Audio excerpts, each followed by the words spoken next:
So ಇವತ್ತಿನ ವಿಡಿಯೋಗೆ ತುಂಬಾ ಪ್ರಿಟಿ ಆಗಿರೋ semi Mysore crepe silk collections ತೋರಿಸ್ತಾ ಇದೀವಿ. ಪ್ರೈಸ್ ಬಂದು ಲಾಸ್ಟ್ ಅಲ್ಲಿ ಹೇಳ್ತೀನಿ. ಆಕ್ಚುಲಿ ಕಲರ್ಸ್ ಫಸ್ಟ್ ತೋರಿಸ್ಬಿಡ್ತೀನಿ. ತುಂಬಾ ಚೆನ್ನಾಗಿದೆ, ನಾನು ಡ್ರೆಪ್ ಮಾಡ್ಕೊಂಡಿದೀನಿ. ಸೊ ಇದಕ್ಕೆ ಕಾಂಟ್ರಾಸ್ಟ್ ಬ್ಲೌಸ್ ಯಾವ್ದೋ ಬ್ಯಾಕ್ ಪ್ಯಾರಪ್ ಮಾಡ್ಕೋಬಹುದು. ಇದು ಎಲ್ಲಾನು ಕ್ರೇಪ್ ಜಾರ್ಜೆಟ್ ಅಲ್ಲಿ ಬಂದಿರತ್ತೆ, ತುಂಬಾ ಚೆನ್ನಾಗಿರತ್ತೆ ಆಕ್ಚುಲಿ. ಸೊ ಫಸ್ಟ್ ವಾಶ್ ಬಂದು dry wash recommended. And colours ತೋರಿಸ್ತೀನಿ ರೀ. ತುಂಬಾ ಪ್ರಿಟಿ ಆಗಿರೋ ಕಲರ್ ಚಾರ್ಟ್ಸ್ ಎಲ್ಲ ಅವೈಲೇಬಲ್ ಇದೆ. ಅಂಡ್ ಒಂದೊಂದಾಗಿ ನಾನು ತೋರಿಸ್ತೀನಿ, ನೋಡ್ಕೊಂಡು ಯಾವ್ದು ಬೇಕೋ ಆರ್ಡರ್ ಪ್ಲೇಸ್ ಮಾಡಿ, ಇಲ್ಲಾಂದ್ರೆ ಸ್ಟೋರ್ ವಿಸಿಟ್ ಮಾಡಿ. ಸಿ ಗ್ರೀನ್ ಗೆ ಒಂಥರ bottle green colour border.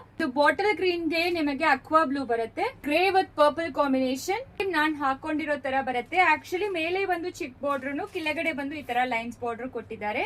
Lotus pink ಗೆ ವೈನ್ ಕಲರ್, ಯೆಲ್ಲೋಗೆ ಗ್ರೀನ್ ಕಲರ್, ಒಂಥರ ಲೈಟ್ ಲ್ಯಾವೆಂಡರ್ ಗೆ ನಿಮಗೆ ಪಿಕಾಕ್ ಬ್ಲೂ ಕೊಟ್ಟಿದ್ದಾರೆ. ಮೆಹಂದಿ ಗ್ರೀನ್ ಗೆ ಬ್ರೌನ್ ವಿತ್ ಪರ್ಪಲ್ ಕಾಂಬಿನೇಷನ್, ಒಂಥರ ಕನಕಾಂಬರಾಗೆ ನಿಮಗೆ navy blue combination, Rama green ಗೆ ನೇವಿ ಬ್ಲೂ, ಚಿಕ್ಕುಗೆ ಗ್ರೀನ್ ಕಲರ್, ನಿಮಗೆ ಟೀಲ್ ಬ್ಲೂ ಗೆ ಬ್ಲೂ ಕಲರ್. ಸೊ ಇಷ್ಟು ಕಲರ್ ಕಾಂಬಿನೇಷನ್ಸ್ ಅವೈಲಬಲ್ ಇದೆ. ಪ್ರೈಸ್ ಜಸ್ಟ್ 795 ಮಾತ್ರ. ಅಂಡ್ ಫ್ರೀ ಶಿಪ್ಪಿಂಗ್ ಕೂಡ ಪ್ರೊವೈಡ್ ಮಾಡ್ತಾ ಇದೀವಿ. ಬೇಗ ಆರ್ಡರ್ ಪ್ಲೇಸ್ ಮಾಡ್ಕೊಳ್ಳಿ. No exchanges, no returns, no refund. So ನಾನು ಆಲ್ರೆಡಿ ಸಿಂಗಲ್ ಪ್ಲೇಟ್ ಅಲ್ಲೇ ಡ್ರೇಪ್ ಮಾಡ್ಕೊಂಡಿದ್ದೀನಿ. ಫೀಲ್ ಹೆಂಗಿರುತ್ತೆ ಅಂತ ನಿಮಗೆ ಗೊತ್ತಾಗುತ್ತೆ. ತುಂಬಾ ಚೆನ್ನಾಗಿದೆ. ಬೇಗ ಆರ್ಡರ್ ಪ್ಲೇಸ್ ಮಾಡ್ಕೊಳ್ಳಿ. ಲಿಮಿಟೆಡ್ ಸ್ಟಾಕ್ಸ್ ಮಾತ್ರ ಅವೈಲಬಲ್ ಇರೋದು. Thank you.